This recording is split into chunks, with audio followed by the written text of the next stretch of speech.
Well, a recent found footage film that I came upon was simply called Frogman.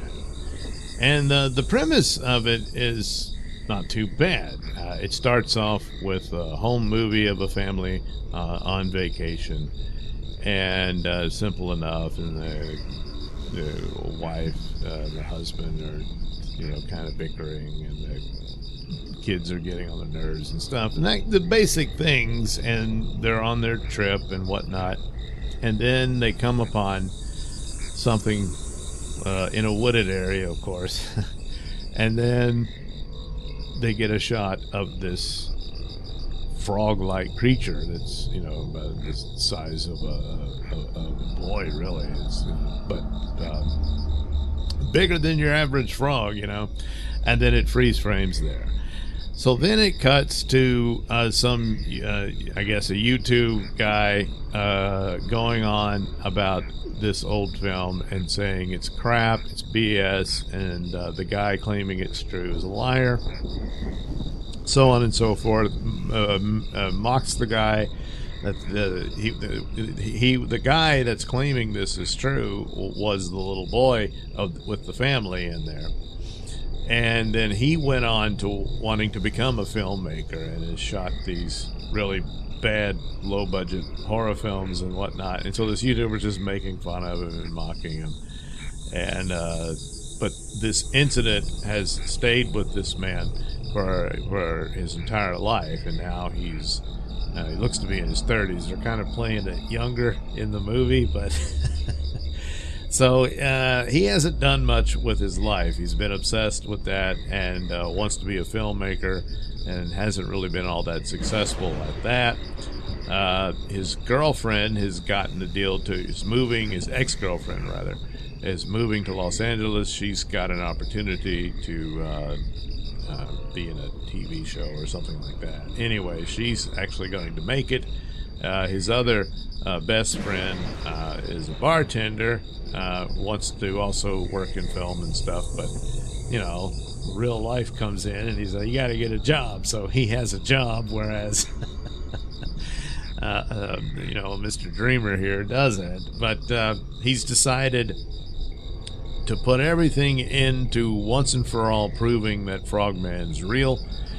And ultimately the ex-girlfriend's got time before she leaves town, and says, yeah, all right, I'll join you in on this project to be a part of your documentary film he's going to make in his journey to prove Frogman's real. The bartender buddy is basically his main cameraman. So off they go, and they do the usual things on their trip, and they're having fun. And there's this little soap opera romance between him and his ex-girlfriend, who not really even his girlfriend. He had dated some other girl, but you begin to realize that he's been into this girl since they were kids and this sort of thing. And they got together once, had a hookup, and she says, well, we both agreed that was a mistake, right? And he's like, well, yeah. Well, then the friend is like, yeah, he's full of it. He's been in love with you forever. He's like, oh, really? Oh. So, they're both really more serious about each other, but they're too scared to admit it because, the one might reject the other and that kind of thing. So that's basically the story between them. Seems the bartender buddy is gay, so he's not interested. So off they go, and they go to this town, and the whole town, the urban myth of Frogman, is quite the tourist attraction. So there's a lot of people come to get their picture taken from different sites. There's a museum about Frogman, all this type of stuff, and okay, it's understandable. And they go into the woods wanting to see if they can prove Frogman. And so they're filming it and everything, and suddenly they see something, and oh man, the main guy, he's like, there, I finally proved it. And he chases down Frogman, jumps him, and it's just some guy in a suit. And he says, well, this is part of the gimmick, we just want people to think they got photographs of Frogman. I didn't know you were going to jump me, all this stuff, and it all seems like a joke. And then the local sheriff says, "I want you people out of town.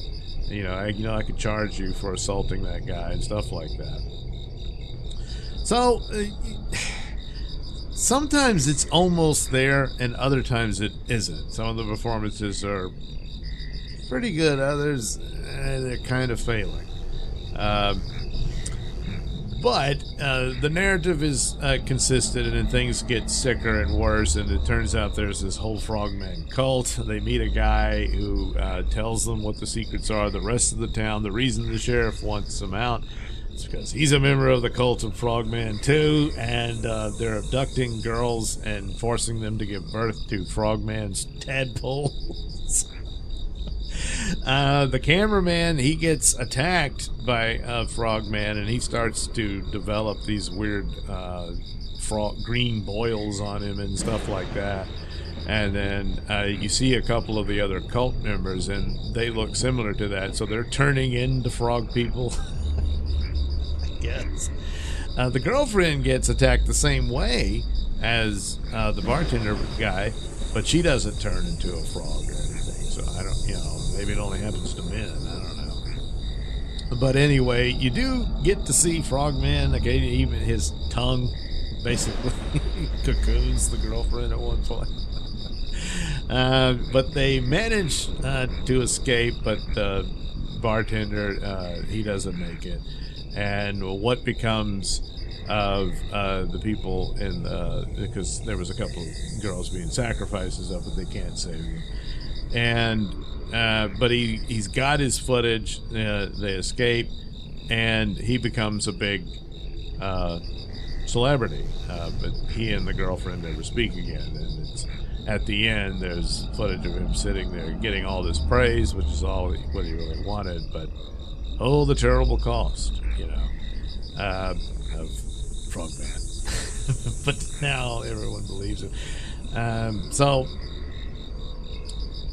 it had its elements to it. There were incidents of comedy in it, which in a lot of ways, maybe it should have pumped that up a bit, and then suddenly surprise you that this is really horrific or whatever, that sort of thing perhaps. But it didn't completely land with me.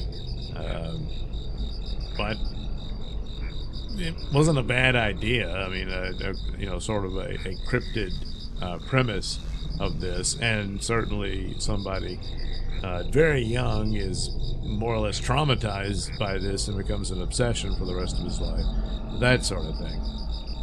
For the most part, the idea of keeping the camera running, well, he's obsessed with filmmaking, so it's kind of the Blair Witch scenario there. Is like, when you're in these sort of situations, why would you keep filming? You're fighting for your life, stuff like that. But here, you can give it to him that he wants the footage and that sort of thing, so he's going to keep going, and so it's all captured. Others, they don't really give much of an explanation at all, and that's a big failure on some of these films, but it meets that criteria, so at least it did that. So it's interesting here and there, but I can't really count it as one of the top tier of the genre.